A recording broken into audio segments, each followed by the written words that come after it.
Básicamente quería presentarme. Yo soy la profesora Lilian Miranda. Soy egresada de la Universidad Católica y me desempeño en la profesión hace muchos años. No quiero luego revelar mi edad, ¿verdad? Y les voy a acompañar en estas sesiones de viernes y sábados que están previstas. Yo les quería dejar acá mi correo electrónico para que ustedes me puedan consultar o informar algo que les interese o algún problema que tengamos que resolver respecto a las clases, ¿verdad? Bien, dentro de nuestra aula, ¿verdad? Yo tengo algunos materiales. El perfil docente dice que soy magíster. Yo soy magíster en educación superior, ¿verdad? Y también la egresada de la Facultad de Ciencia y de Tecnología como analista de sistemas, ¿verdad? Dentro de mi gestión profesional me desempeño como soporte técnico sobre plataformas IBM exclusivamente para soluciones de alta disponibilidad y recuperación ante desastres. Paralelamente soy desarrollador de sistemas informáticos ya con herramientas CASE y también soy docente desde hace más de 20 años, tanto en la Universidad Católica, estuve también enseñando en la UNIDA hace bastantes años y en la Universidad, Columbia también estuve trabajando, así que hace varios años desempeño este perfil. Quiero que tengan toda la libertad de interrumpirme en lo que crean que sea necesario profundizar o aclarar algunos temas porque tenemos un escaso tiempo y debemos desarrollar un contenido bastante voluminoso, ¿verdad? Pero la intención es básicamente darles el pantallazo inicial de lo que son estas tecnologías y estos modelos de bases de datos actuales, ¿verdad? Cuando entramos en el aula, en los materiales de las asignaturas están separadas en 4 semanas, pero en realidad son 3 semanas. Hay una semana 1, 2, 3, 4. ¿Por qué? Porque en la semana 4 vamos a tener ya exclusivamente el examen final. No hay un desarrollo en la semana 4, sino más bien se colocó eso allí para subir el cuestionario del examen final, pero en realidad los contenidos tenemos que culminarlos en 3 semanas. Y yo les preparé un plan de clases. Si ustedes se posicionan en el plan de clases, básicamente el día de hoy tendríamos que estar desarrollando la teoría número 1, que es organización de archivos. Y esta unidad tiene un... Permiso. Rosa, estoy en clase. Ya, dale.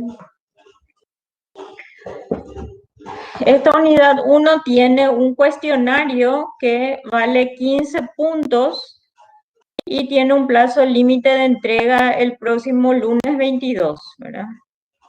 Mañana tendríamos que iniciar la teoría de la unidad 2, que es modelado de base de datos. También tiene una tarea de 15 puntos y tiene un plazo para el jueves 25. La unidad está exigiendo la participación de los estudiantes en los foros. Es como un mecanismo para saber que los estudiantes están presentes dentro de la clase, digamos. Así que hay un pequeño foro, una pregunta, y quisiera que ustedes me levantaran allí sus respuestas, ¿verdad? La próxima semana entraríamos ya a la tercera unidad, que es diseño y normalización de bases de datos. Eso tiene una tarea también de 10 puntos. Y entraríamos en la unidad 4, que es archivos transaccionales. La unidad 4 es la única unidad que no tiene una tarea en particular, ¿verdad? Pero la unidad 3 y la unidad 5, que son fundamentos del SQL, sí tienen sus propias tareas. Entonces, ustedes ahí tienen, ese sábado 10 estaríamos repasando la unidad 5 y luego van a ya tener su examen final, es el 10 de abril, ¿verdad? Esta es, digamos, el plan de clases que quisiera desarrollar con ustedes. Bien. Profe, es una pregunta, ¿ese examen final cómo sería? Es un cuestionario de selección múltiple. Es un cuestionario de selección múltiple, creo que tiene una parte donde ustedes van a descargar un archivo Word, creo, responden un cuestionario de selección múltiple, tienen una tarea de modelado de base de datos y otra tarea de comandos de SQL. Así está compuesto. Tiene que vale 50 puntos ese examen final, ¿verdad? Por eso tenemos algunas tareas prácticas de 15 y 2 de 10 para completar los 100 puntos que necesitamos para pasar el curso, ¿verdad? Bueno, en el día de hoy entonces, Profe, sí. antes de que continúes, quería comentarte nomás que estoy verificando los materiales y en mi caso al menos, yo solo puedo observar 2 materiales en la semana 1. No sé En si... la semana 1 hay Sí. 2 materiales. Hoy, el viernes 19 y mañana, sábado 20. Hay 2 materiales. Pero yo no puedo ver el plan de clases, por ejemplo. No estoy observando. Dentro de la plataforma. Acá en el punto 4 no ves plan de clases. En No, la semana 1. solo veo 2 ítems correspondientes a la unidad 1 y unidad 2. No veo la práctica de operaciones base de datos con Excel y tampoco veo el plan de clases. Te comento nomás. No sé si los compañeros pueden ver el resto de los materiales o la totalidad de los materiales. A mí me aparecen los 4 puntos, ¿verdad? No, en semana 1 a mí me parecen 2 nada más. También. ¿No te aparece la práctica tampoco? No aparece ese profe, ni el plan de clases. Solamente los PDF. A mí me aparecen algunos repetidos. La última semana 3 con semana 4 me figura repetido. No, ubíquense en materiales de la asignatura, ¿verdad? Y después acá hay semana 1. Sí. Sí, profe, solamente hay 2 materiales. ¿Y acaso ustedes no están viendo mi pantalla? Sí, si querés, profe, te comparto mi pantalla para que mires. En la tuya vemos los 4, pero en nuestra plataforma solo vemos dos materiales. Bueno, para no detenerme mucho en eso, ¿cómo podemos? Ustedes me pueden enviar sus correos electrónicos a mi cuenta y yo les envío, voy a hablar con Rosa porque está ocurriendo eso.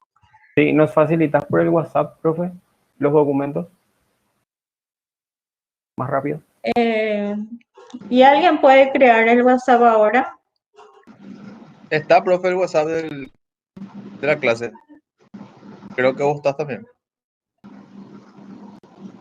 Sí, pero yo tengo solamente, a ver, Ahí donde Rosa me teoría, agregó, profe.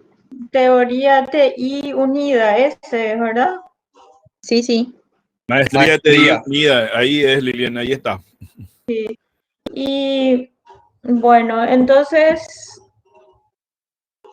lo que voy a hacer es enviarles por WhatsApp web, ¿verdad? Voy a basarla en un WhatsApp web.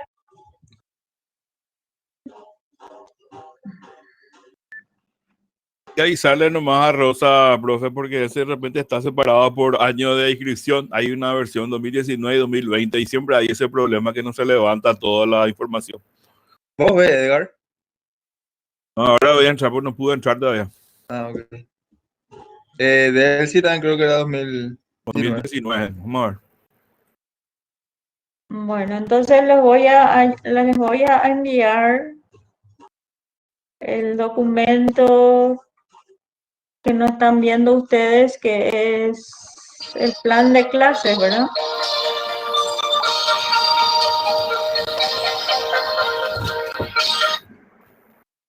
Mm.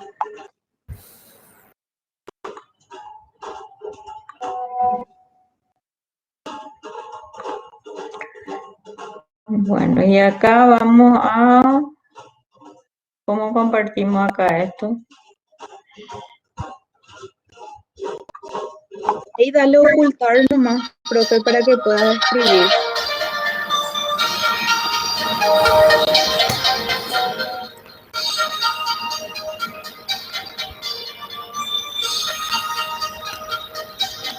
Yo tengo, profe, yo veo la semana, ¿cómo se llama? Lo que sería el viernes 26 de marzo, el sábado 27 y el sábado 27. Hay dos archivos transaccionales, hasta ahí yo veo.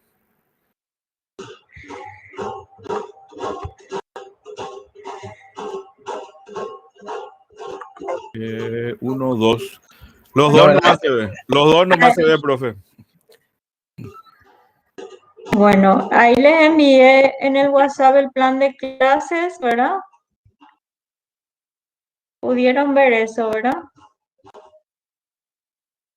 Sí, profe. Y el otro tema que no ven, ¿cuál es? Hay también El archivo Excel. hay un archivo Excel, ese también les voy a enviar. Práctica, creo que se llamó.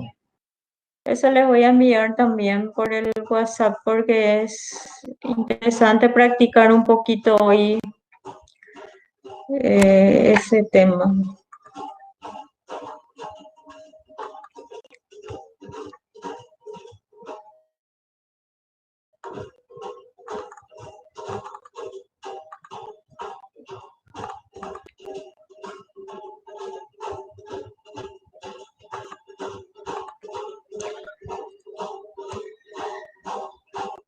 Ok, estamos ahí, ¿verdad? Voy a compartir de nuevo mi pantalla y vamos a empezar entonces. Después veo con Rosa qué es lo que está sucediendo. Bueno, pero en la primera semana ustedes ven este que dice Unidad 1, Introducción a la Organización de Archivos, ¿verdad? Esta es la unidad 1 en la cual vamos a tocar temas referentes a la teoría general de los sistemas, ¿verdad? Hablar un poco de la clasificación de los sistemas, la distinción entre datos e información, distinguir qué son los sistemas de gestores de bases de datos con respecto a la base de datos en sí, hablar un poco de la evolución de las bases de datos, cuáles son los componentes, los tipos de bases de datos que podemos encontrar, y hablar un poco de los ficheros transaccionales y finalmente la autoevaluación que les pasé en el plan de clases, que el lunes tendrían que enviarme tendrían que ejecutar ese cuestionario, ¿verdad? consultaremos con Rosa porque no... Ustedes están viendo ese cuestionario, ¿verdad? Sí, profe, el cuestionario que es la tarea 1 de la unidad 1 sí se ve. Ajá. Entonces, ese hasta el 22 hay tiempo para responder, ¿verdad? Bien. Cuando nosotros hablamos de sistemas, en la teoría general de sistemas, cuando hablamos de la gestión de archivos, lo primero que hay que definir es qué es un sistema, ¿verdad? Nosotros podemos definir a los sistemas en forma tangible o intangible, pero cualquier sistema siempre es un conjunto de elementos que interactúan entre sí para lograr una meta en particular. Acá yo les puse la imagen de un computador que tiene diferentes componentes. Todos estos componentes deben interactuar entre sí, complementarse para poder yo operar con el equipo, ¿verdad? Si hiciéramos una analogía con el cuerpo humano, por ejemplo, nosotros tenemos diferentes sistemas o subsistemas dentro de nuestro cuerpo que todos trabajan en forma conjunta para mantenernos con vida, ¿verdad? Tenemos el sistema circulatorio, el sistema nervioso, etcétera, ¿verdad? ¿Cuál es el objetivo? Cumplir una meta, ¿sí? Cuando se habla en la teoría general de sistemas, los sistemas siempre existen dentro de otros sistemas. Nunca existen sistemas... ¿Qué pasa acá? Profe, ¿vos podrías poner en pantalla completa tu presentación? Ahí está. ¿Ahí? Sí. Ahí está. Gracias. Bueno, cuando nosotros hablamos de sistemas, en la teoría general de sistemas, lo que quiero decir es que los sistemas siempre existen dentro de otros sistemas. Como les dije, dentro del cuerpo humano existen subsistemas que trabajan dentro del sistema cuerpo humano, ¿verdad? Por ejemplo, si hablamos de la Tierra, ¿verdad? Como cuerpo celeste, estamos dentro de la Vía Láctea, estamos dentro de otro sistema, ¿sí? Los sistemas pueden ser abiertos, que esto vamos a hablar más adelante. Cuando un sistema es abierto, cuando el sistema interactúa con su medio. ¿Para qué? Para obtener una respuesta, ¿sí? Y las funciones de un sistema siempre dependen de su estructura, ¿sí? Si yo quiero imprimir un documento, necesito del componente impresora, ¿verdad? Las funciones del sistema siempre van dependiendo de su estructura en sí.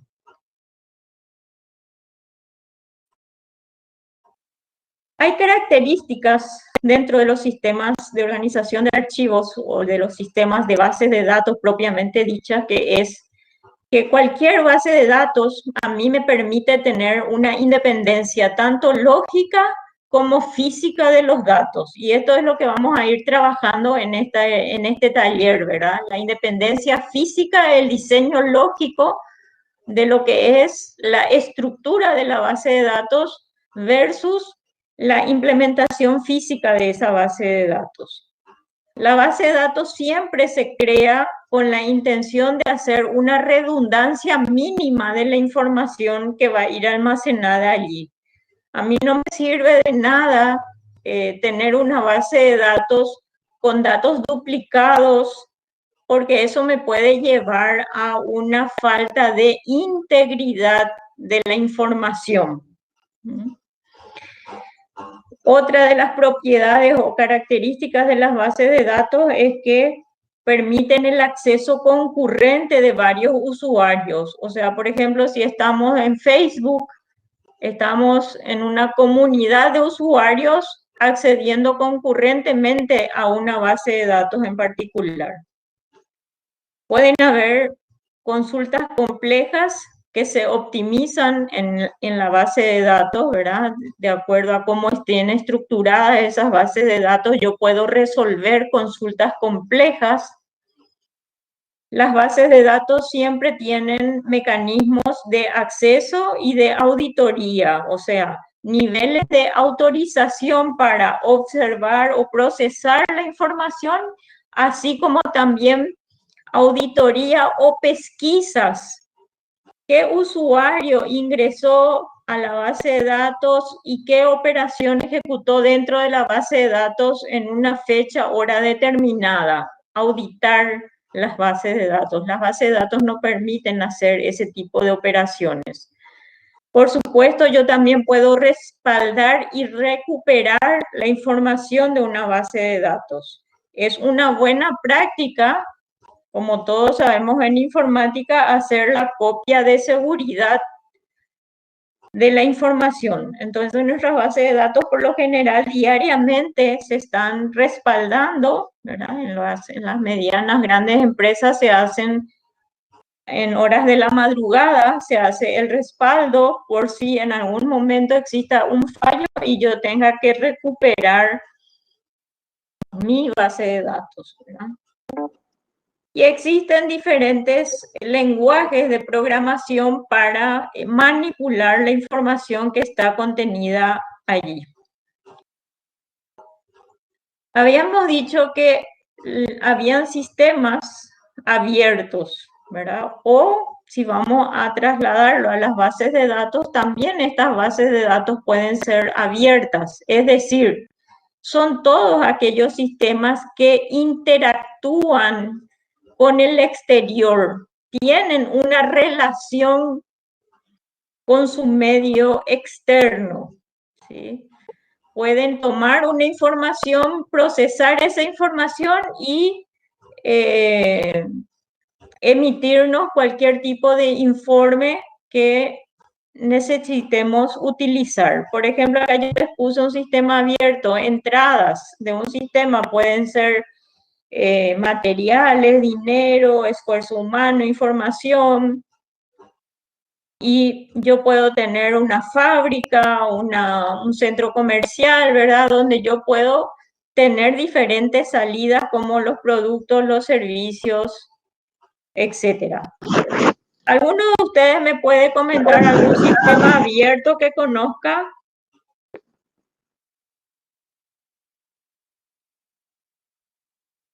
Un sistema abierto que conozcan. Sistema informático, cualquier tipo de sistema. Están calladitos porque...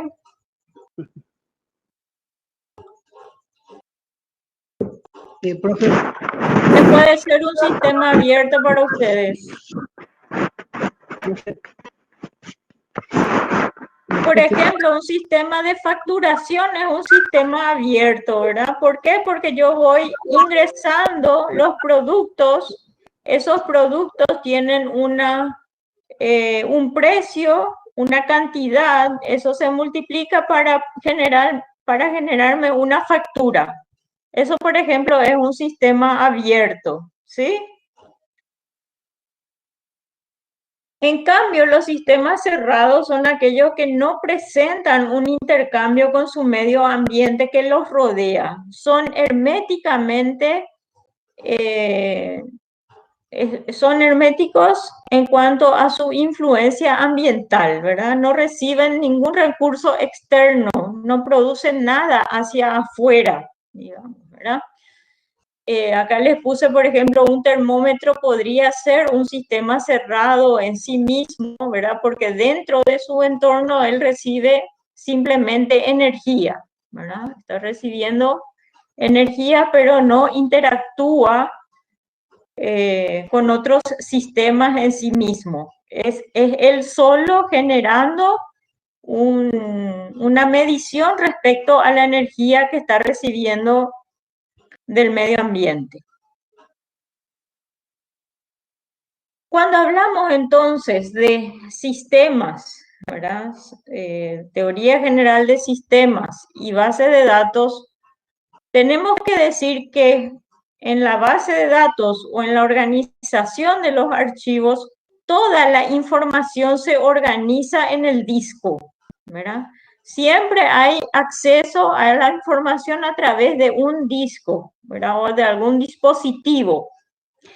Y el conjunto de reglas que rigen a esta organización de la información es lo que se conoce como sistemas de archivos. ¿Sí? Todo el conjunto de reglas que rigen la organización de mi información es mi sistema de archivos. Y cuando veamos la evolución de los sistemas de archivos, vamos a ir entendiendo un poco más este concepto, ¿sí? Siempre el sistema de archivo va ligado al sistema operativo, ¿sí? Hay sistemas de archivos, por ejemplo, si vamos a hablar de Windows, ¿verdad? Nosotros tenemos nuestro sistema de archivo en el explorador de archivos, ¿verdad? O de directorios. Siempre depende si hablamos de plataformas. Yo, por ejemplo, conozco plataformas IBM. Siempre allí yo voy a ver mi sistema de archivo como bibliotecas o librerías. Y en esas bibliotecas o librerías yo voy a ir almacenando los diferentes tipos de archivos que voy a manejar dentro o que voy a manipular dentro del sistema. Entonces, en un sistema de archivos existen los dos elementos principales que son el archivo, que me permite almacenar la información, y el directorio o carpeta, directorio o carpeta que se usa para organizar esos archivos, ¿sí?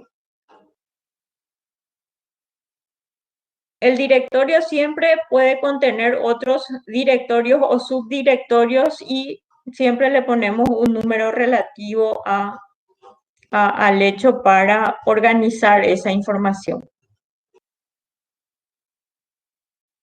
La organización de esos archivos físicamente, ya no estoy hablando del sistema operativo en sí, del software, de las bibliotecas, de las carpetas, de los documentos, sino que ahora estoy hablando del hardware.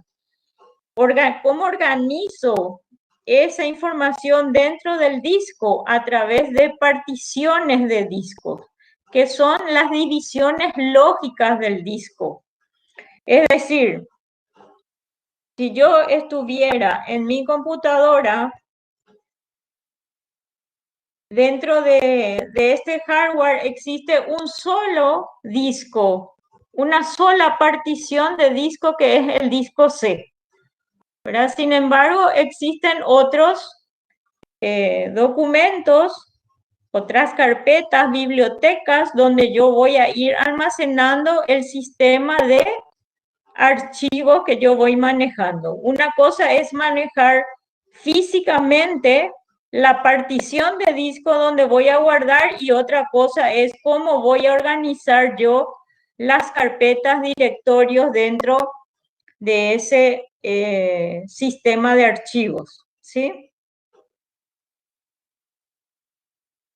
Yo puedo tener particiones de discos que son divisiones lógicas de disco en lo que se denominan las particiones primarias, que se suelen utilizar como máximo 4 particiones primarias y almacenar principalmente el sistema operativo, ¿sí? Cuando yo hablo de particiones primarias de un disco, de un hardware, necesariamente allí está depositado el sistema operativo, todo lo que maneja tanto el software como el hardware del sistema. Y puedo tener otras particiones lógicas que son las particiones que yo voy formateando a través de los sistemas que voy a ir los sistemas de archivos que voy a ir manejando dentro de esas particiones lógicas, ¿verdad? En un disco yo puedo tener entonces diferentes tipos de particionamientos, ¿verdad? Del disco, donde voy a ir a almacenar esa información. existe una organización del espacio en disco que se habla mucho hoy en día en las empresas, sobre todo grandes, medianas y grandes. Cuando estoy hablando medianas y grandes, estoy hablando de múltiples plataformas, cuando estoy hablando de las granjas de servidores donde tienen particionado el disco en varias unidades, ¿verdad? O sea, yo puedo tener matrices de discos. ¿Sí? Tengo el disco 1, el disco 2 y el disco 3. Y el RAID viene del acrónimo de conjunto de redundante de discos independientes. Es decir, tengo armado un conjunto, una matriz de discos físicos a fin de redundar la información. ¿Redundar la información en qué sentido? En respaldar la información que existen en los discos. Y de esta estructura RAID que yo le estoy hablando, que se utilizan para la tolerancia ante la redundancia de datos, mejorar el rendimiento, la velocidad del procesador, disminuir los costos de implementación, se hablan ya de servidores de mediana y gran envergadura. No son servidores standalone, ¿verdad? No son estaciones únicas, sino que son grandes servidores de los cuales van colgándose las estaciones de servicios de cada usuario, ¿verdad? Entonces, en esos grandes procesadores existen discos independientes, interrelacionados entre sí, que se replican. Por ejemplo, acá van a ver que hay una paridad 1 en el disco 1 y existe otra vez la paridad en el disco 2. Es decir, que si el disco 1 llega a fallar en algún momento dado dentro del servidor, el disco 2 es capaz de reproducir toda la información que existía en el disco 1 para que no se produzca una falla total del sistema de información dentro de la empresa, ¿verdad? Entonces, como dice, se crean las dimensiones RAID con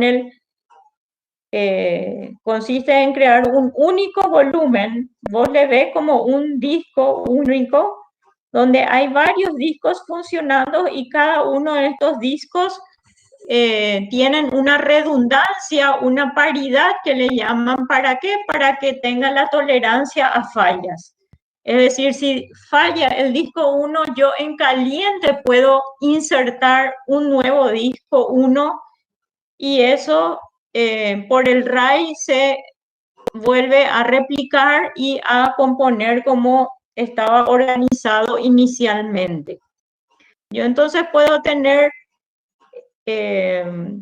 organizada la información en estaciones de trabajo únicas, estaciones de trabajo standalone o servidores de mediano mainframes en adelante que ya usan la organización de discos RAID 5, ¿verdad?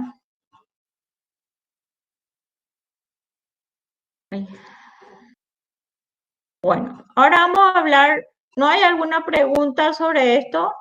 ¿Está todo claro? Clarísimo, profe. Qué suerte. Bueno, entonces vamos a hablar ya de lo que son, más bien vamos a enfocarnos en las bases de datos, ¿verdad? Y allí tenemos que distinguir, antes de hablar de cualquier cosa de base de datos, hay que distinguir lo que es el concepto de datos. El dato es cualquier hecho que exista en la realidad. Cualquier hecho que describa un sujeto, un suceso, un sujeto, una entidad dentro de nuestro medio, ¿sí? Por ejemplo, yo puedo decir acá, Elena Sánchez. Es un dato, es un hecho que puede existir. Puede existir una fecha, un dato sin ninguna relación, un hecho que describa algún suceso simplemente constituir datos de nombres, números, etcétera, ¿verdad?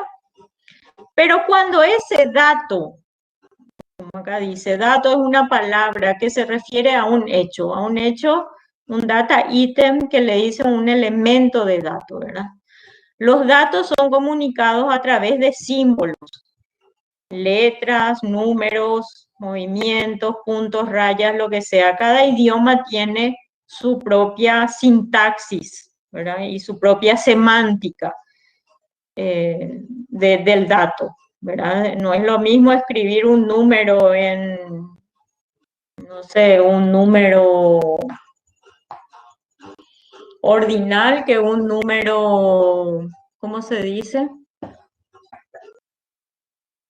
Que esté escrito en chino o que esté escrito en... Ay, no me viene la palabra. Los números... Bueno, ya me va a venir. No se preocupe. Números ordinales. Los números ordinales y después los que vienen, por ejemplo, si yo te pongo una X y un 5. Una X y una... Romano, profe. Los números romanos, exactamente, los números romanos. Entonces los datos se pueden representar por diferentes tipos de símbolos, ¿verdad? El símbolo ordinal, los romanos, el chino, cada uno tiene su sintaxis propia. Son representaciones simbólicas, ¿verdad? Por sí solos no tienen ningún significado. Si yo digo Lilian Miranda, ¿qué puede significar? ¿El nombre de una persona? ¿O el nombre de una profesora? ¿O el nombre de una cliente? No tienen por sí solos un significado. No pueden transmitir un mensaje, ¿verdad?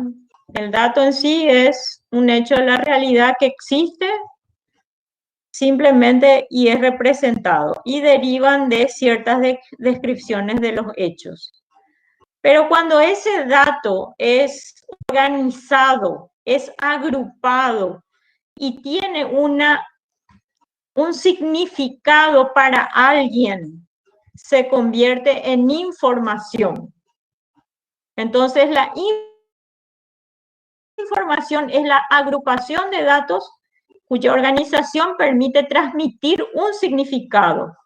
La información no es un dato cualquiera. La información ya es una colección de hechos significativos. Por ejemplo, Lilian Miranda, qué sé yo, docente de la universidad, nacida el día tal, sexo tal, peso tal, qué sé yo, edad tal, ya tiene un significado la información.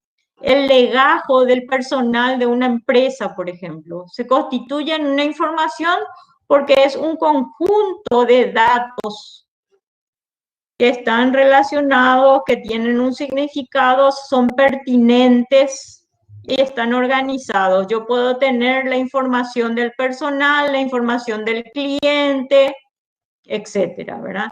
La unión de los datos que se han procesado y se han organizado es lo que se denomina a la información. La información siempre posee un significado. Por ejemplo, yo digo la cotización del dólar y tengo un valor numérico. Ese valor numérico por sí solo no vale nada, pero si yo le digo que eso es la cotización del dólar, tiene un significado en sí, es una información. Siempre transmite un mensaje, ¿verdad? Por ejemplo, no sé, el conjunto, la cantidad de vacunas de COVID que ha llegado al país, transmite algún tipo de mensaje. ¿Cuántas personas de la población van a ser vacunadas, por ejemplo? ¿verdad? Y aumenta el conocimiento de una situación. La información siempre aumenta el conocimiento. Primero viene el dato, luego la información y por último el conocimiento.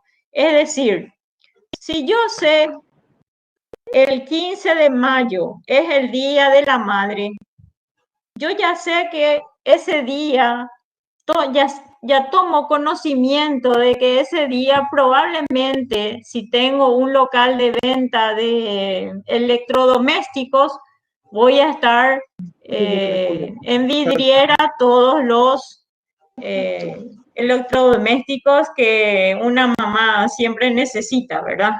Aunque mi mamá siempre me dijo que no le regale heladeras ni nada porque le da más trabajo, o heladera, cocina o algo que le da mucho más trabajo, por ejemplo, ¿verdad? Siempre la información nos lleva a el conocimiento de una situación. Yo puedo ver, por ejemplo, los balances de suma y saldos, o el balance general de una empresa, me lleva al conocimiento de la situación económica financiera de esa empresa. ¿Sí?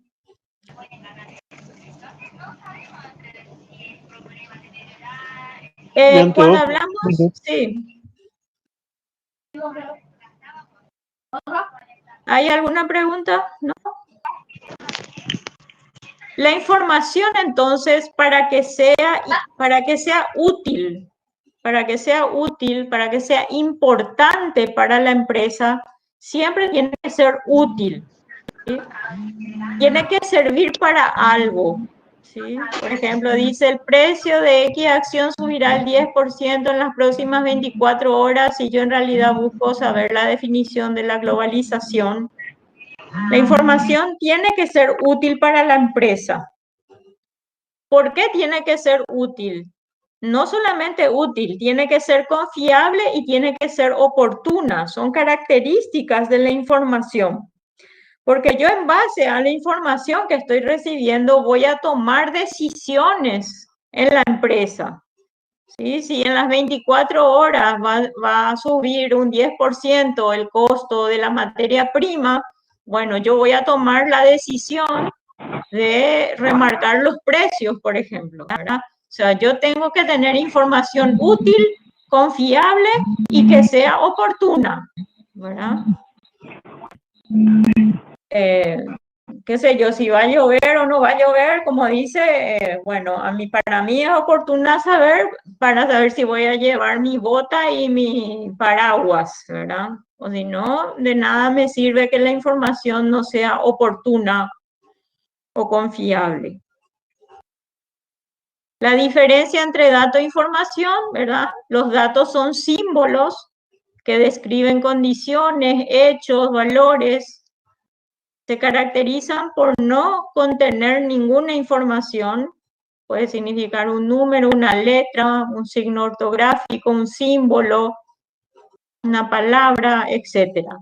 Pero la información ya es el conjunto de datos significativos y pertinentes para lo que describen el suceso o la entidad.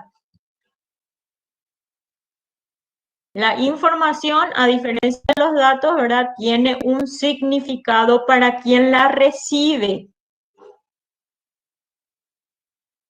Bien.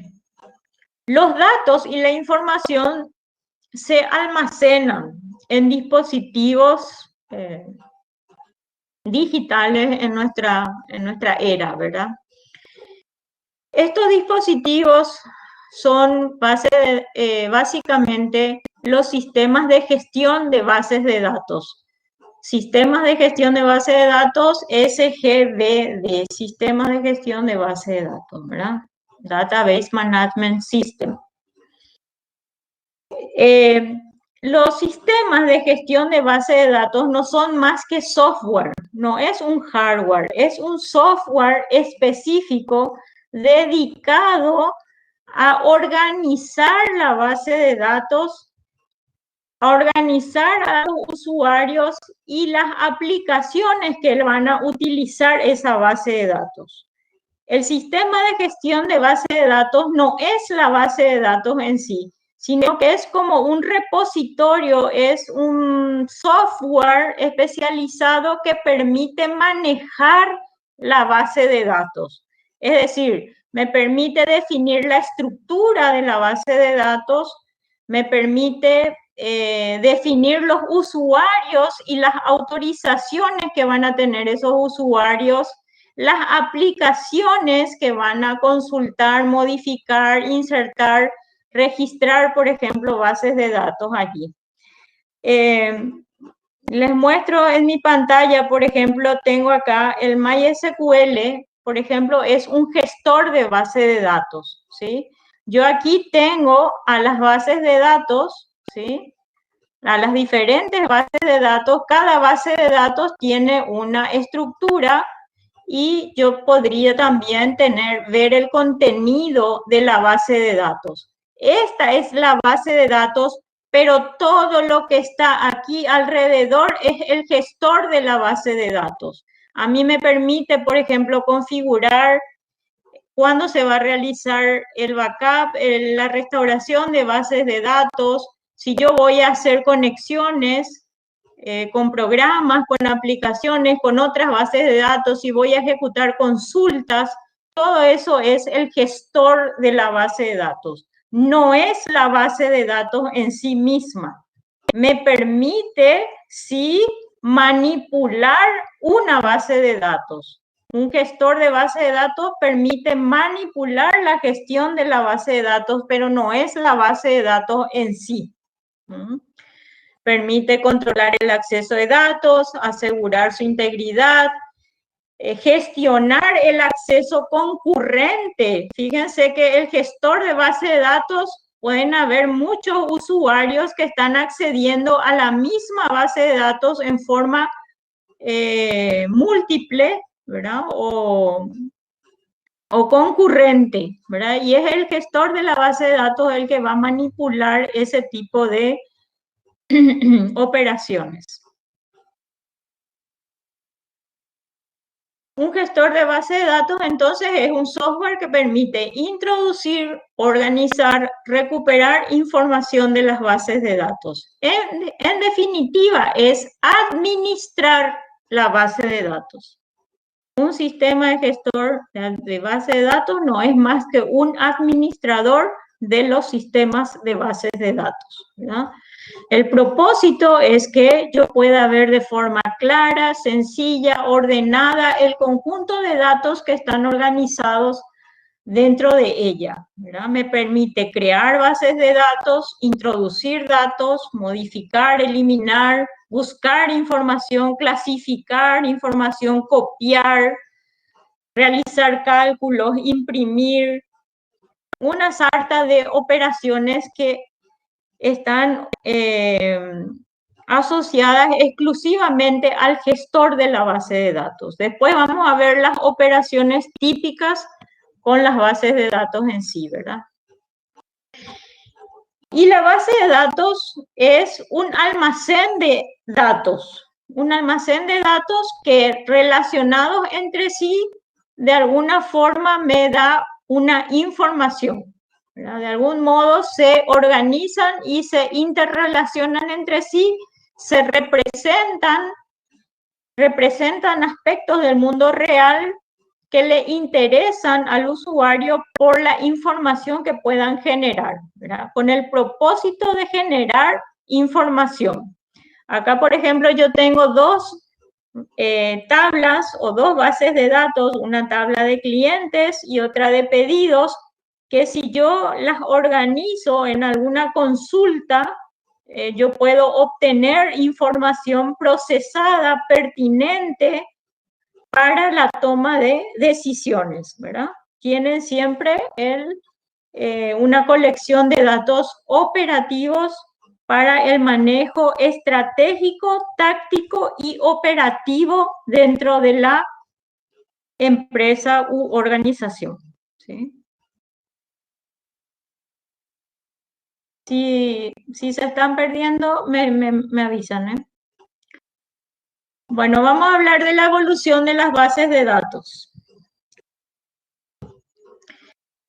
Fíjense, anteriormente y hasta ahora en nuestro país ustedes van a encontrar, van a la Biblioteca Nacional o en alguna biblioteca de algunas universidades más antiguas y van a encontrar, por ejemplo, los famosos ficheros, ¿sí? Que eran las formas los sistemas de organización de la información en esa era, ¿verdad? Eran por tarjetas, por ficheros, donde se iba organizando en forma alfabética o en forma numérica, alfanumérica, la información para ser encontrada con mayor rapidez, ¿verdad? Tenían siempre un código para identificar al fichero en el cual iban a extraer la información. Luego, hacia el año 1960 al 1860, 1929, hubo un ingeniero estadístico que creó una máquina que se llamaba la máquina automática perforadora de tarjetas. Fíjense, iban perforando tarjetas donde iban almacenando información dentro de ella. Qué sé yo, ustedes no son ustedes son muy jóvenes, no sé cuántos años tienen, 20 años, 19 años, ¿cuántos años tienen? Yo tengo 22, profe. En 22 años, entonces yo lo te supero. Gracias, ya. profe, por tanto elogio. Profe, Sí, no, te iba a decir nomás que es una maestría, digo, por el tema de la edad. La mayoría ya son un poquito también mayores. claro, ya somos mayores, Osvaldo, pero por yo terminé ejemplo, a los 18 en la universidad, Osvaldo. en mi niñez, por ejemplo, para que te des cuenta de lo que es mi edad, ¿verdad? Te voy a descubrir ya mi edad. En mi niñez se hacían en tarjetas perforadas lo que hoy en día se hace con apostala. Se hacía, por ejemplo, el famoso juego de la polla se llamaba, ¿verdad? Y se iban perforando los partidos, iba a ganar un equipo, perder el equipo o empatar el equipo, se iba marcando en unas tarjetas, se iban haciendo unos agujeritos en las tarjetas para indicar si ganaba, perdía o empataba el partido, por ejemplo. Eran máquinas perforadoras de tarjetas y así se procesaban la información de los sistemas, ¿no? Hacia los años 1800 y inicios de 1900. Hacia 1950 ya aparecieron las famosas cintas o los cassettes, que ustedes no sé tampoco si conocerán, ¿verdad?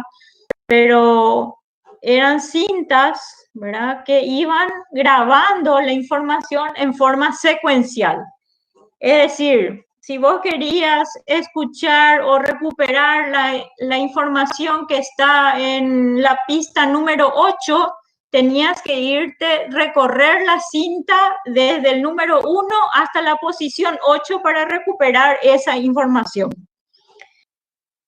Es un cassette que se iniciaba y finalizaba, ¿verdad? Y se iba secuencialmente, se almacenaba la información dentro de esa cinta, se grababa la información dentro de la cinta.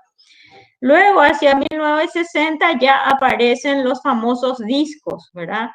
Que allí ya existen los lectores o los lectores de discos donde existen unas barras lectoras en las cuales uno le indicaba: yo quiero escuchar la música número 10, y se iba el brazo lector del disco y se posicionaba en ese lugar para reproducir esa información, ¿verdad? A diferencia de las cintas magnéticas, ya no es secuencial, sino que existen brazos de disco para ubicarse en la posición en la cual se quiere recuperar la información.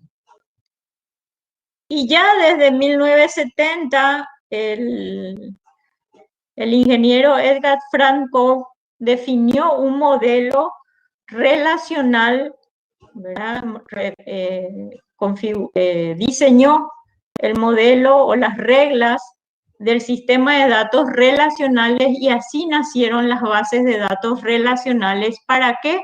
Para ir almacenando los datos en ciertas estructuras, relacionar esas bases de datos para recuperar la información en forma mucho más rápida, eficaz, ¿verdad?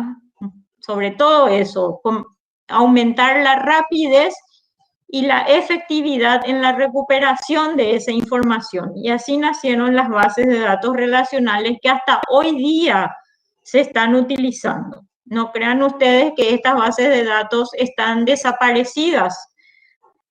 Hay muchas empresas en nuestro país, grandes entidades bancarias que utilizan todavía estas estructuras de datos relacionales. Y la tendencia, ¿verdad?, dentro de esas estructuras ya son escalar a otros tipos de almacenamiento de datos transaccionales, sobre todo para almacenar lo que hoy en día usamos como multimedia, sonidos, videos, etcétera, ¿verdad? Esos no son estructuras relacionales de datos, sino que son ya videos, son archivos de multimedia y que necesitan gestores de base de datos mucho más complejos y de múltiples plataformas, ¿verdad? Todas tienen sus ventajas y sus desventajas, ¿verdad? Y bueno, acá en las décadas del 80 ya se habla de las bases de datos relacionales cuyas estructuras son las que vamos a conocer en este taller, en sus tablas, filas, columnas, ¿verdad? Ir compitiendo en sus estructuras jerárquicas de red, en su modelo relacional. Surgió, por ejemplo, el lenguaje SQL, que es el lenguaje natural de las bases de datos para obtener la información que están almacenadas aquí, ¿verdad? En el modelo relacional siempre existe una estructura tabular. ¿Qué significa tabular? ¿Qué significa tabular? Que existen columnas, ¿verdad? Y existen filas. Eso es una estructura tabular, columnas y filas. Y cuando yo puedo, por ejemplo, tener la intersección entre una columna y una fila, yo estoy recuperando, por ejemplo, lo que conocen ustedes hoy en Excel, una celda, ¿sí? Pero en una base de datos sería un campo o atributo. Si esto vamos a ver más adelante, pero lo que estoy viendo es que en las columnas yo almaceno atributos o campos. Por ejemplo, yo estoy cargando acá la matrícula del alumno, en la otra columna su nombre, en la otra columna su dirección, en la otra columna su teléfono. Y en cada tupla o en cada fila, en cada conjunto de atributos, yo le voy registrando a cada estudiante. El conjunto de sus atributos me va a dar a mí una tupla o registro, la ficha de ese estudiante. Y luego ya hacia la década de los 90, con la aparición de la Internet o la World Wide Web, entonces ya aparecen otras organizaciones de base de datos que hoy se conocen como las bases de datos orientadas a objetos. Se amplía la capacidad de almacenamiento de esas bases de datos, ¿sí?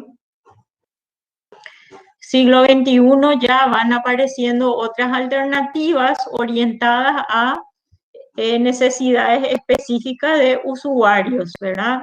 Son mucho más complejas, son aplicaciones complejas que ustedes ven que ustedes manipulan todos los días, por ejemplo, videos, qué sé yo, música, etcétera, fotos, imágenes, ¿verdad? Entonces esas bases de datos ya son mucho más complejas y van orientados al modelo de bases de datos orientadas a objetos, ¿verdad? Que es el cambio de paradigma del modelo relacional. La base de datos orientada a objetos es el modelo relacional, pero extendido. Es un paradigma, cambia. Ya puedo almacenar multimedia dentro de de estos manejadores de bases de datos, de estos gestores de bases de datos. La orientación va a objetos, a la Internet y a la web.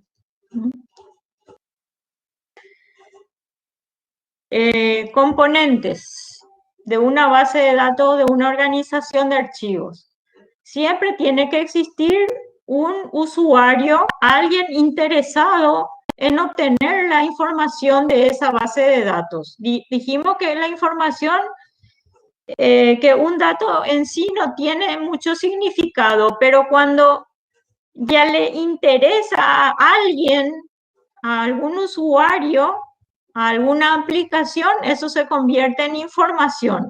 Y existen los sistemas de gestores de base de datos, que son programas que administran la información que está definida en las bases de datos según una estructura, ¿verdad? Para obtener alguna consulta o ejecutar alguna operación dentro de las bases de datos. Hasta ahí se entiende todo, ¿verdad? Tenemos que la base de datos viene a ser para nosotros los archivos, ¿verdad? Si yo este archivo abro, voy a encontrar un conjunto de carpetas, un conjunto de archivos, ¿verdad? Cada archivo es un registro y cada registro me da a mí un conjunto de campos que definen la instancia de esa base de datos. El fichero completo sería la base de datos. Cada uno de los cajones sería una tabla de la base de datos. Cada tabla, a su vez, tiene otra vez sus propios registros, ¿verdad? Sus carpetitas, y dentro de las carpetas yo tengo campos o atributos que me van a definir a mí el registro de esa base de datos o de esa tabla. Fíjense acá. Este es el contenido, por ejemplo, esta es una estructura jerárquica de bases de datos, ¿sí? Yo, por ejemplo, tengo acá en las columnas los diferentes campos o atributos, ¿verdad? Tengo el número de pedido, la fecha, la parte, el total del pedido, ¿verdad? Y tengo esto en la tabla de pedidos. Cada una de estas filas corresponde a un registro o a una tupla. Fila, registro o tupla, ustedes lo tienen que conocer como la misma cosa. Es esta fila que se maneja acá, la fila número 1, esa es la tupla o el registro número 1, ¿verdad? Y yo voy ordenando a las tablas de acuerdo a un orden jerárquico. Primero, por ejemplo, están los pedidos, después yo voy a definir las partes y después voy a definir a los proveedores. Son 3 tablas distintas. Cada tabla tiene su campo y cada campo tiene su instancia, su tupla o su registro, ¿verdad? Bien. Componentes de una base de datos, ya les mencioné, las tablas, ¿verdad? Una tabla se puede ver como un conjunto como filas, ¿verdad? Yo acá veo una tabla, la tabla de pedidos veo en filas, pero yo también puedo ver la tabla como un formulario. Hoy en día se usa mucho en Internet los formularios, ¿verdad?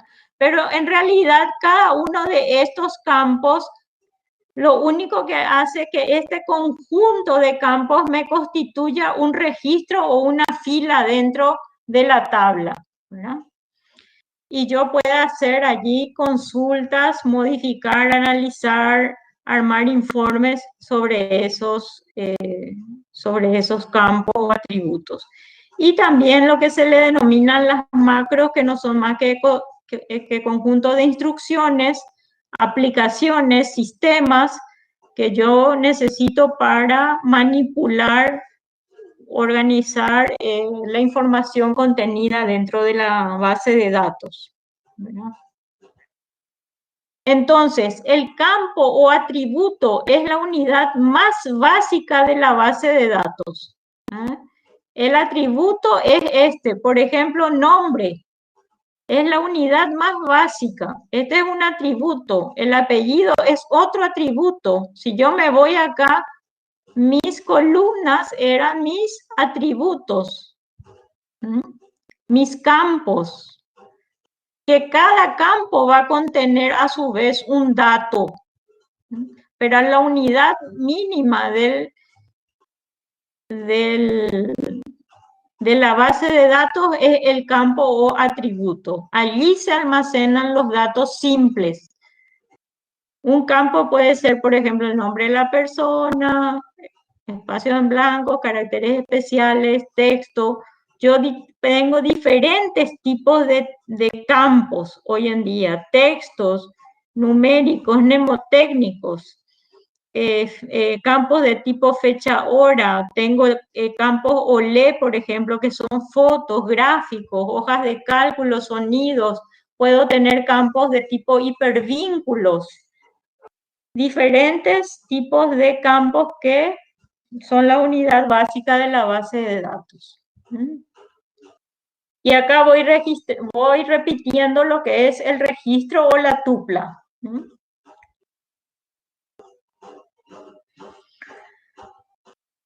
Entonces, ¿cuáles son acá los campos en esta tabla? Díganme, cítenme acá cuáles son los campos de esta tabla. ¿Están durmiendo todos? ID cliente, nombre. Teléfono. Dirección y Dirección, teléfono. ID Son los... cliente es el índice. ¿Y cómo se llama la tabla? Cliente. Y la primera fila, David Ramírez, es el registro o la tupla, ¿verdad? La misma cosa se registra. Eso ya lo tenemos clarísimo, ¿verdad? Sí, señora. Qué suerte. Clasificación de las bases de datos. Las bases de datos se clasificaron de diferentes maneras. Fueron avanzando, evolucionando. Primero fueron bases de datos jerárquicas, después bases de datos en red, bases de datos transaccionales, relacionales y hoy ya son orientadas a objetos.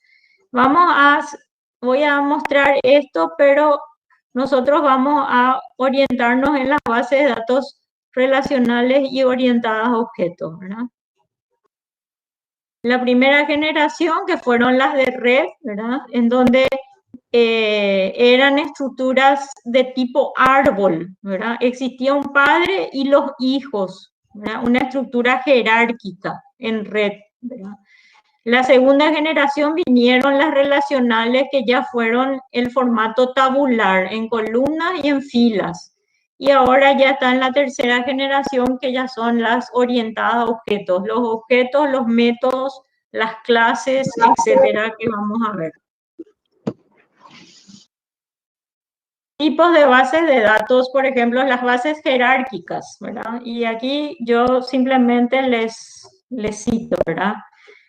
Que esto hay que recorrer árboles para ir obteniendo el dato concreto, ¿verdad? O sea, quiero obtener el hijo, el nombre, edad, sexo, me voy en tipo un árbol A, puede ser un árbol invertido o no.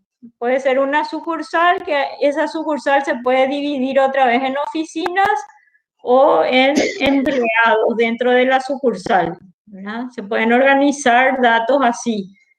Puedo organizar la sucursal con el nombre de la sucursal, la dirección, el jefe. Dentro de la sucursal puedo ir armando las tablas de las diferentes oficinas o dentro de la sucursal los diferentes empleados.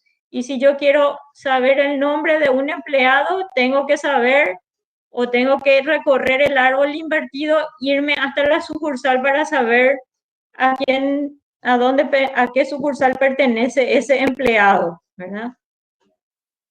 Existe mucha interdependencia entre los registros, ¿verdad?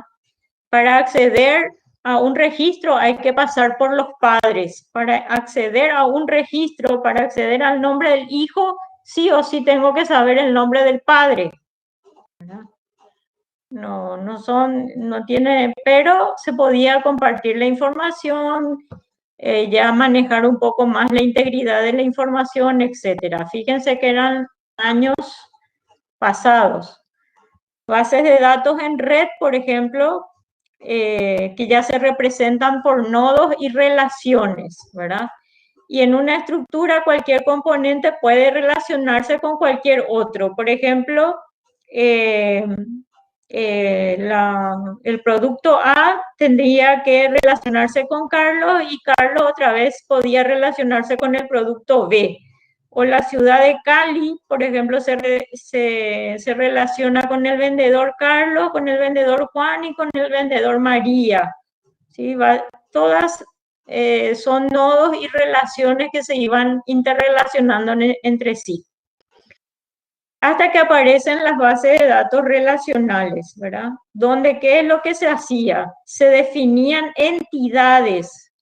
Entidades es un objeto de la realidad del cual yo quiero almacenar información. Yo quiero almacenar información de clientes, yo quiero almacenar información de factura, de productos. De cada cliente yo tengo que definir qué campos, atributos, qué campos o atributos de esa entidad quiero almacenar. Yo quiero saber su código, nombre, apellido, teléfono, etc. Una entidad se puede relacionar con otra o varias entidades. Yo puedo el cliente interactuar o relacionarme con facturas. Un cliente puede tener N facturas o ninguna factura. Y dentro de la factura yo puedo relacionarme con la tabla de productos, ¿verdad? Y la tabla de productos a su vez está organizado con otros tipos de campos o atributos. Esas son las bases de datos relacionales. Esto es lo que no tienen que olvidar nunca en una estructura de base de datos relacional, que cada columna es un atributo. Allí, por ejemplo, se arma lo que se denomina el esquema o la instancia de la base de datos y cada valor o cada fila dentro de la base de datos es una tupla o un registro. Cada fila es un registro. Y dentro de cada columna lo que yo almaceno es un dato. Pueden existir diferentes tipos de datos. Voy repitiendo los conceptos. Acá, por ejemplo, cómo yo ya voy relacionando. Por ejemplo, cómo yo voy a relacionar a clientes con factura. Fíjense, en clientes, ¿por qué está en rojo el código cliente? Porque es el único atributo que le identifica en forma unívoca al resto de los atributos. El nombre siempre está relacionado al código del cliente, el apellido siempre al código del cliente, el domicilio siempre depende. Acá ya aparece el concepto de dependencias funcionales. Y la clave principal viene a ser el código del cliente, que es aquella clave que se asocia a un código, a un campo y que me devuelve una sola fila dentro del registro. Después vamos a ahondar más en estos detalles.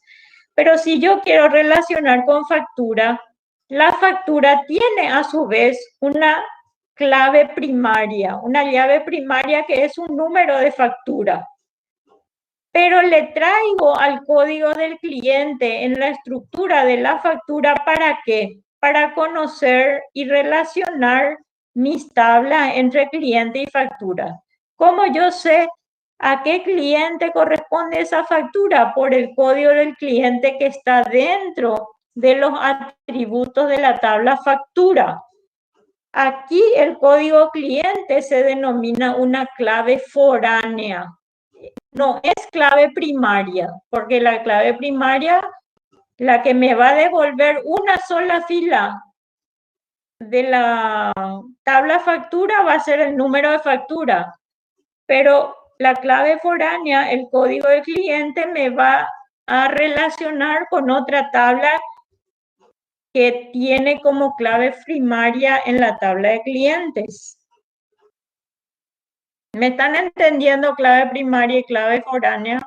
Sí, señora. Sí, Sí, profe. profe. Claro y fuerte. Espectacular. Bueno, entonces,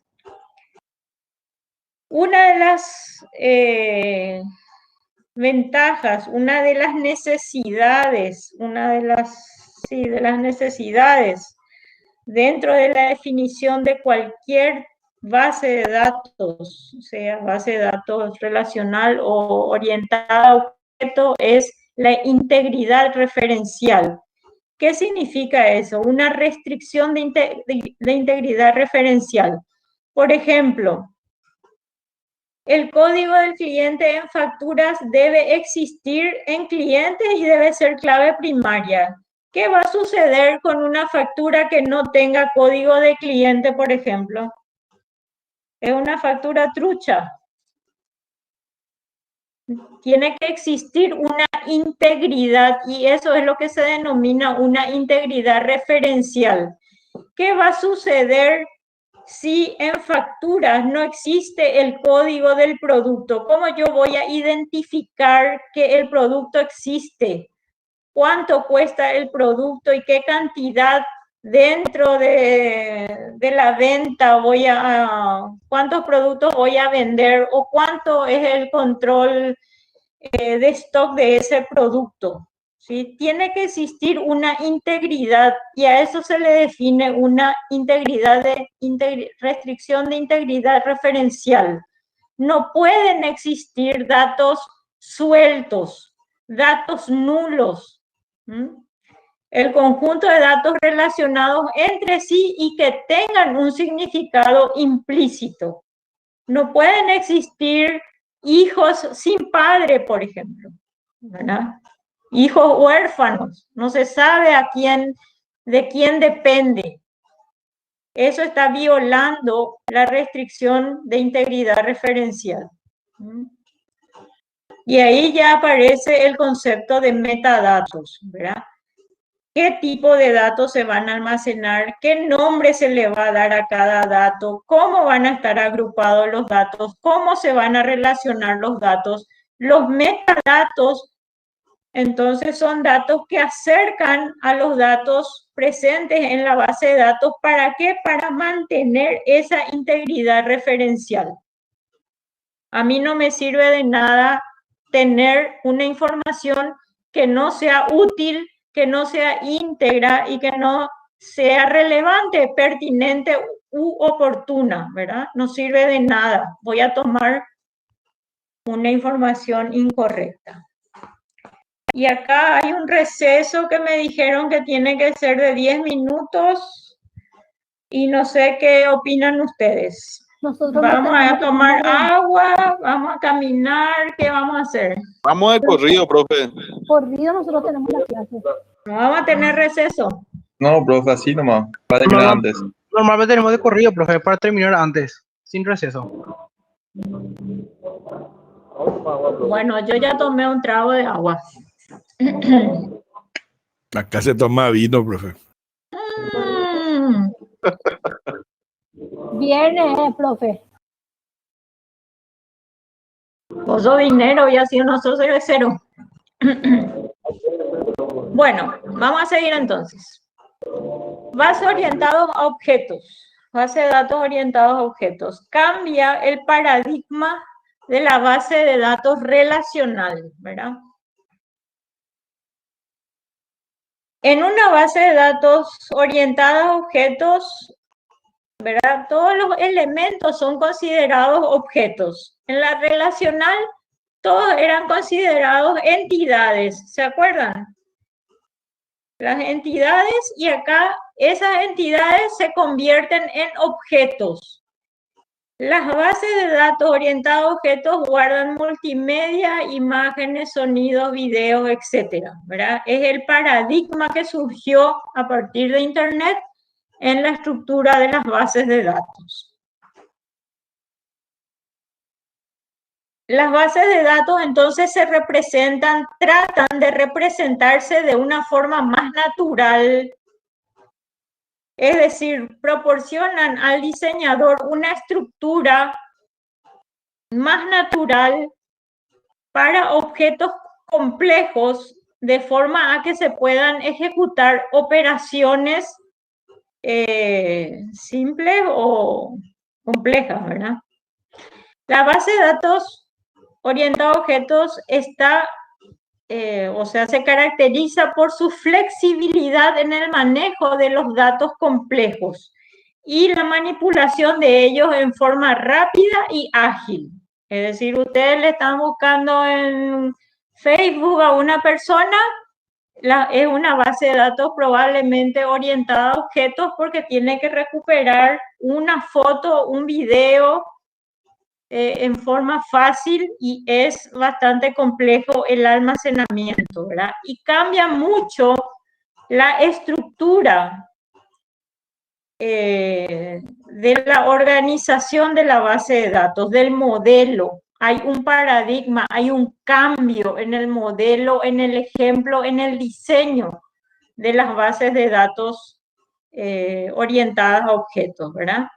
Antes teníamos paradigmas de programación que eran declarativas, es decir, funcionales, funciones, yo quiero ejecutar una función, y hoy en día son programaciones imperativas, es decir, yo llamo a un método para que sea ejecutado. ¿Sí? Fíjense cómo está orientada la estructura de la base de datos orientada a objetos. En la base de datos orientada a objetos, lo primero que existe es la clase. La clase es la estructura del objeto, es decir, la definición de todos los elementos de que está hecho el objeto. ¿Cuál es la clase acá? Esto. Las chicas, ¿cómo se llama esto? El formato, ¿cómo se llama? No hay cocineras por acá. El molde, profe. El molde, muy bien. Esa es la clase. Cada objeto que entra dentro del molde es lo que se denomina el objeto en sí. El objeto es resultante de una clase. Es el resultado de una clase. El objeto es una instancia de la clase y se pueden intercambiar, ¿verdad? Pueden haber objetos de otra instancia, pueden haber otros moldes. Acá hay corazoncito, puede haber circulitos, cuadraditos. El objeto puede cambiar y eso se denomina instancia. Cada objeto tiene un atributo. Por ejemplo, los objetos tienen propiedades y están representados. Y sus valores pueden ser únicos o no. Por ejemplo, los atributos de un objeto pueden ser la edad, el color, tener hambre, tener ganas de salir, tomar vino, etc. Son atributos de la propiedad de ese objeto, ¿verdad? Y métodos ya son representaciones de los comportamientos de esos objetos. Vamos a ver más adelante. Cambia absolutamente la estructura en cuanto a una base de datos relacional, ¿verdad? La clase es la propiedad y comportamiento de un objeto concreto. Cada objeto de la clase es una instancia. Cada objeto es una instancia de la clase.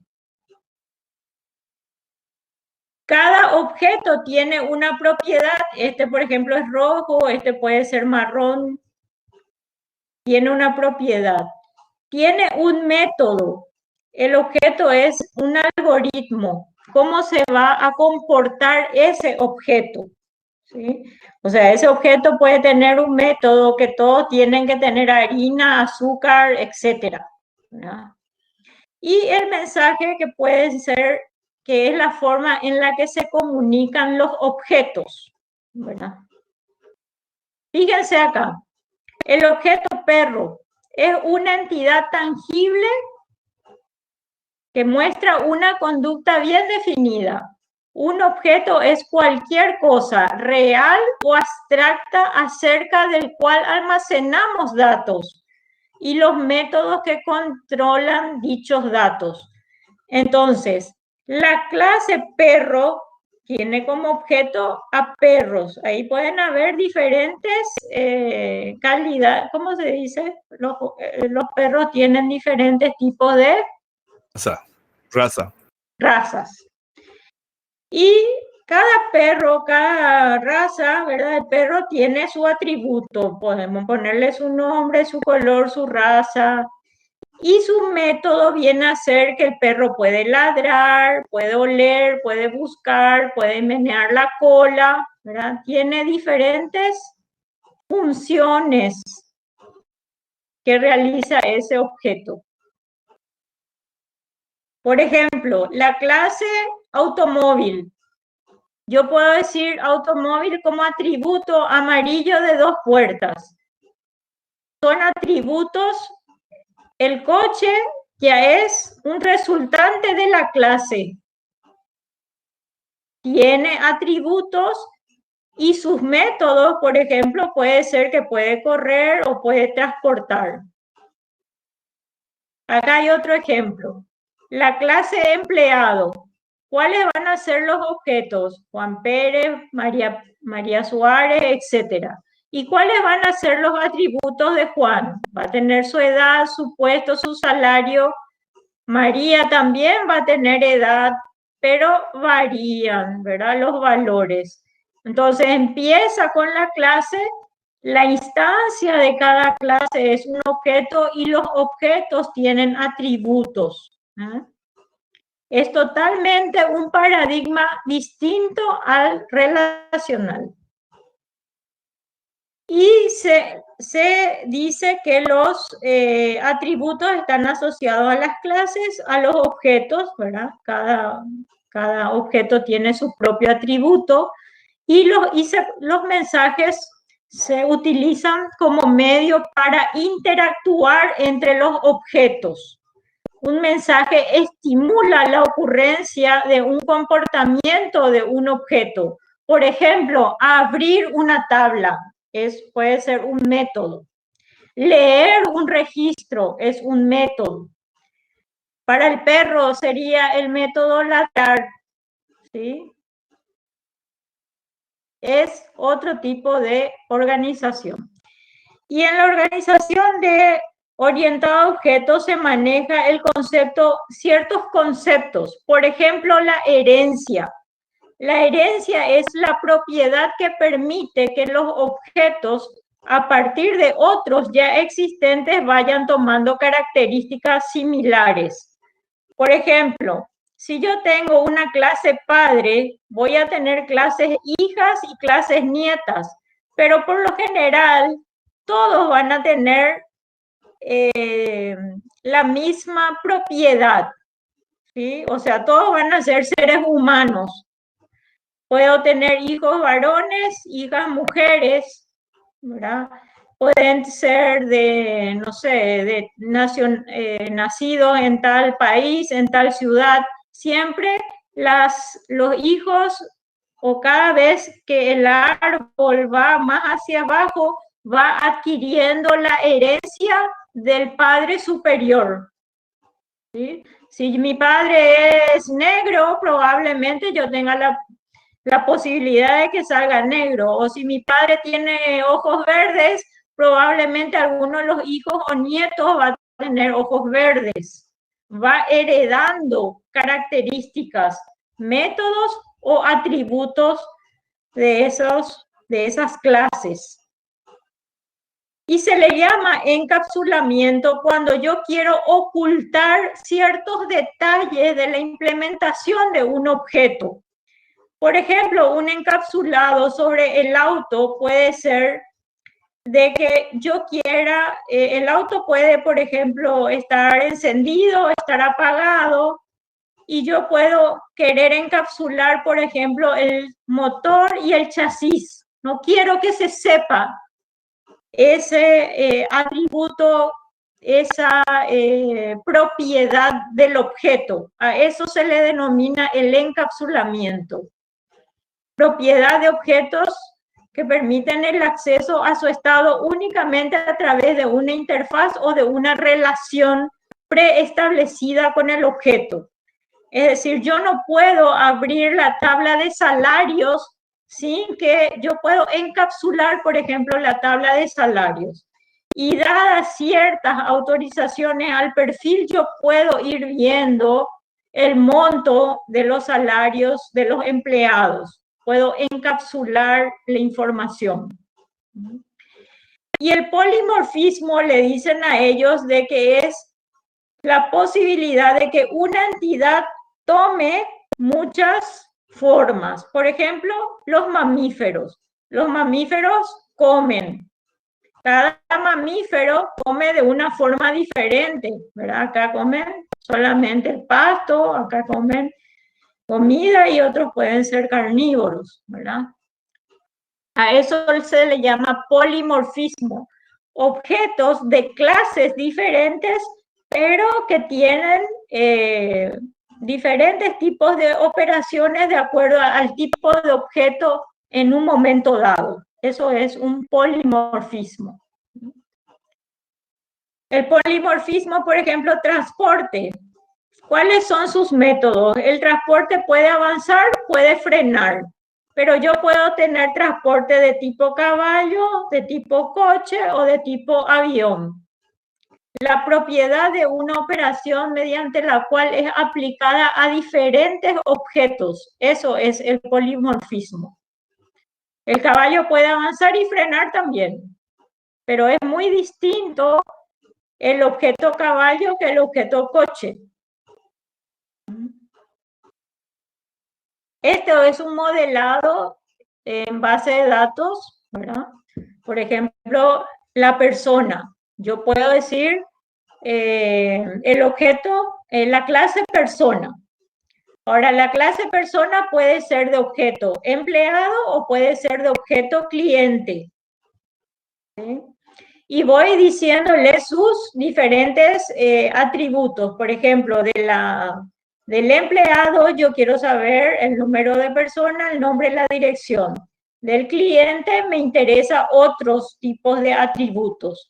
Y yo puedo ir relacionando la persona, el cliente, el empleado a través de sus métodos o de sus mensajes. Yo quiero obtener los datos de todos los mayores de 80 años, ¿verdad? Y ahí me va a traer de personas, de clientes o de empleados. No le importa mucho la clase.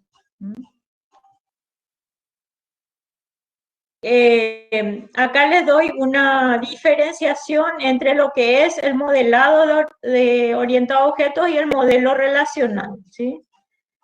Lo que es una clase para objetos es una relación para el relacional. Y así sucesivamente van a ir viendo las diferencias.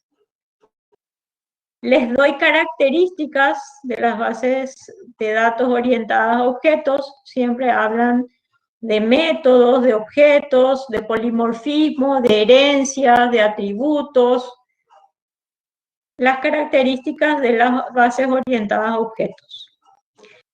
Las bases de datos pueden ser o pueden clasificarse de dos tipos. Centralizadas son aquellas bases de datos que residen en una sola CPU, en un solo servidor. Esa base de datos está en un solo servidor. Esa base de datos que yo les mostré, ese gestor de base de datos que yo les mostré aquí, está en un único servidor. Esta es una base de datos centralizada. Y todas las estaciones de trabajo acceden al mismo servidor para obtener o manipular esa información. ¿Cuál es la ventaja de esto? ¿Se imaginan la ventaja de esto? La ventaja es que yo puedo instalar una sola vez la base de datos. No necesito instalar la base de datos o el gestor de base de datos en cada servidor, sino que en un solo servidor yo tengo la instalación, ¿verdad? Se evita la redundancia, por ejemplo, de instalación, se evita la inconsistencia, es decir, la base de datos reside en un solo lugar, existe una sola tabla, entonces puede reducirse la inconsistencia. La fuente de datos viene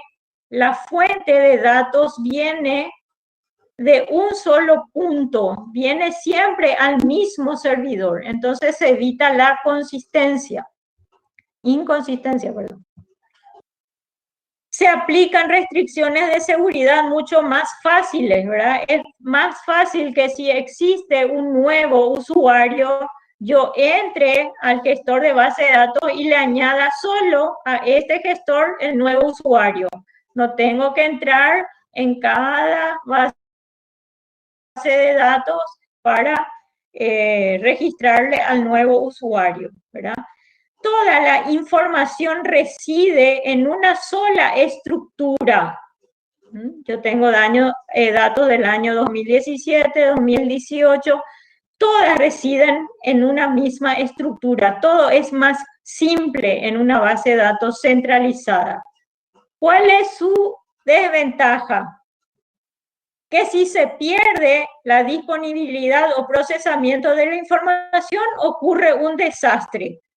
Si esta base de datos tiene un error, ya ningún operador, ningún usuario puede usar la información de la base de datos. Esa es su mayor desventaja. Por eso se hacen sistemas de backup en líneas, espejados de disco, todo para que si llega a fallar esto, ya nadie puede trabajar dentro de la organización. Es simple en su instalación, pero es compleja en su manejo porque todos dependen de esta CPU, de que esta CPU funcione correctamente para que yo pueda manipular mi base de datos. En cambio, en las bases de datos distribuidas, la base de datos existe en cada servidor distinto. Puedo tener en un Monterrey un servidor, en Querétaro otro servidor, en Puebla otro servidor, y cada base de datos tiene porciones de datos que les interesa. Por ejemplo, en Monterrey solamente los datos de los clientes de Monterrey. Ahí yo no mezclo con los datos de México, por ejemplo. O si no, si yo tuviera bases de datos distribuidas por año, yo solamente tengo el 2020 en una base de datos y el 2021 en otra base de datos. Yo no voy compartiendo, puedo compartir esa información a través de redes, pero ¿cuál es la ventaja de esto? Que yo recupero más rápido la información. Si yo quiero movimientos del 2020 o movimientos de Monterrey, solamente recorro estas 3 tablas. No estoy recorriendo 5, 8, 10 tablas para sacar los movimientos de Monterrey. Las bases de datos distribuidas son muchas más rápidas, pero son mucho más complejas de administrar. Y acá yo les dejé, son las 9, faltan 5 minutos. Pequeñas operaciones de base de datos que yo les hice con Excel, ¿verdad? Una práctica con Excel para que puedan ver las operaciones con las bases de datos que vamos a ver después, ¿verdad? Pero antes de ver eso, les quiero mostrar algo muy importante que tiene que ver con los ficheros transaccionales y las restricciones de integridad referencial. Cuando yo hablo en base de datos de transacciones, estoy hablando de un conjunto de operaciones que constituyen en sí un grupo indivisible de operaciones. Por ejemplo, que se ejecuten todas las operaciones de la transacción o que no se ejecuten todas las operaciones de la transacción.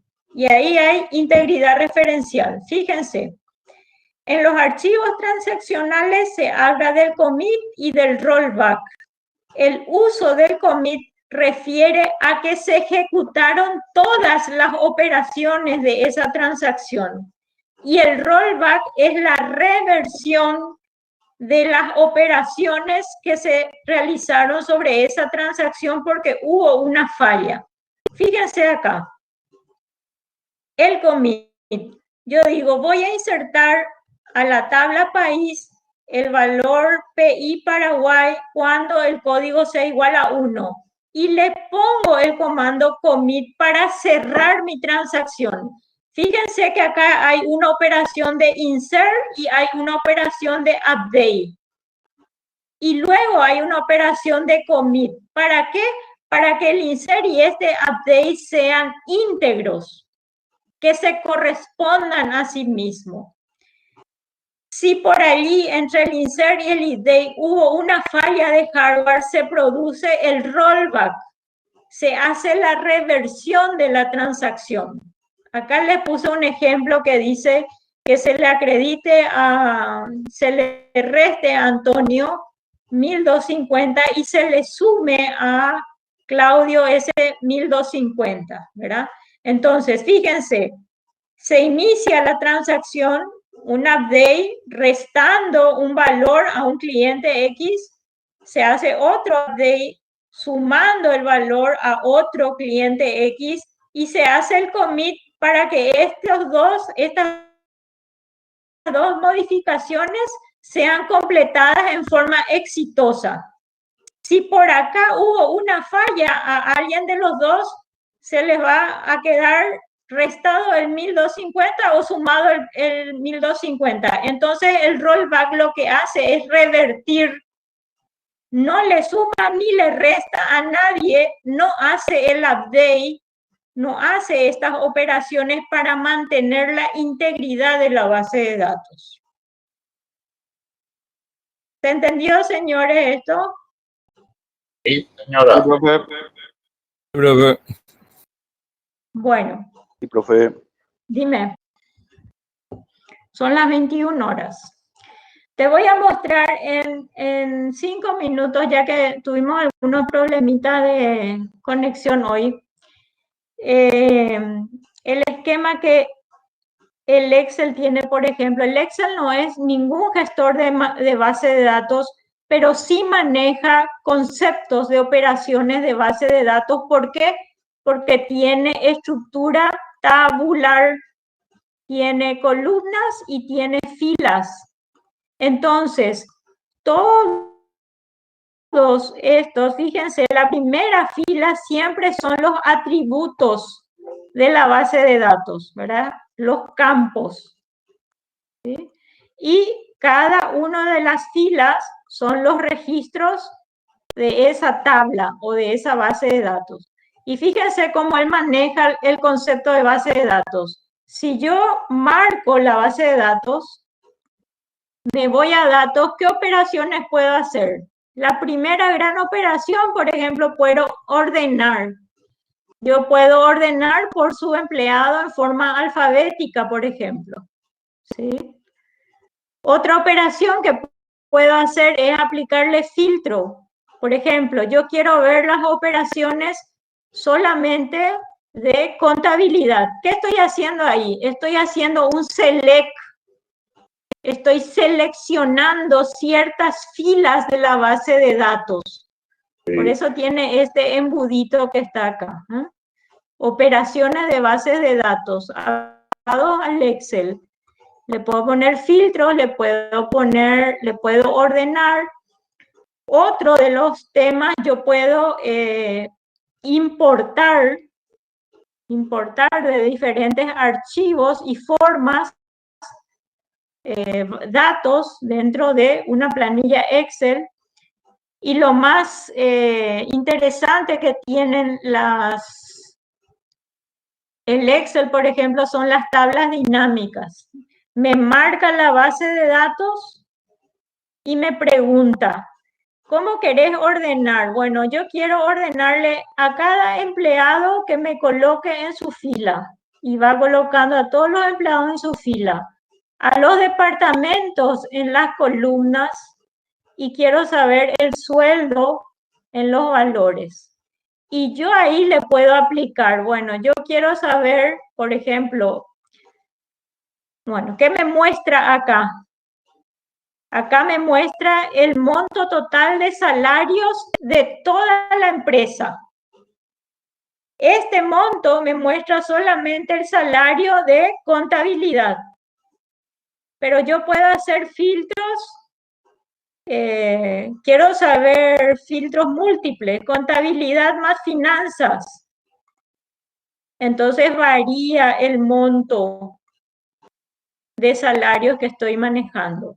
O yo quiero saber de contabilidad y finanzas solamente los sueldos de Ana y de Cristian. Varía automáticamente los valores. Se están haciendo select, inner join. Eso vamos a ir viendo en la unidad 5, ¿verdad?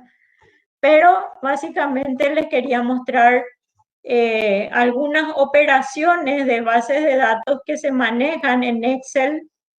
¿Por qué? Porque él maneja información tabular en fila y en columnas. Entonces le permite realizar ese tipo de operaciones. Y majestuosamente terminamos la unidad 1.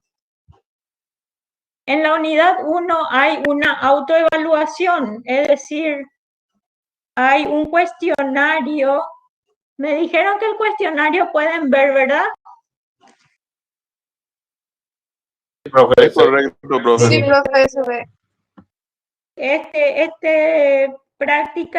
Esta práctica Excel no, que dice... Cuestionario Perdón.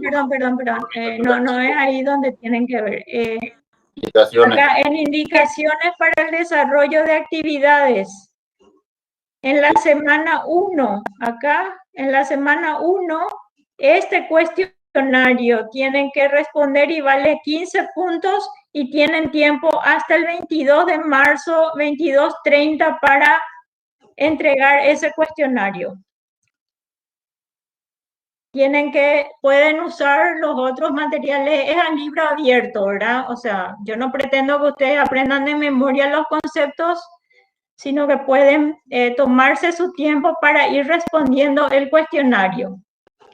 Y hasta el 22 es el plazo 22, cae lunes. El lunes 22 a las 22:30 culmina el plazo para hacer esta tarea de la unidad 1. Bueno, y con eso yo estaría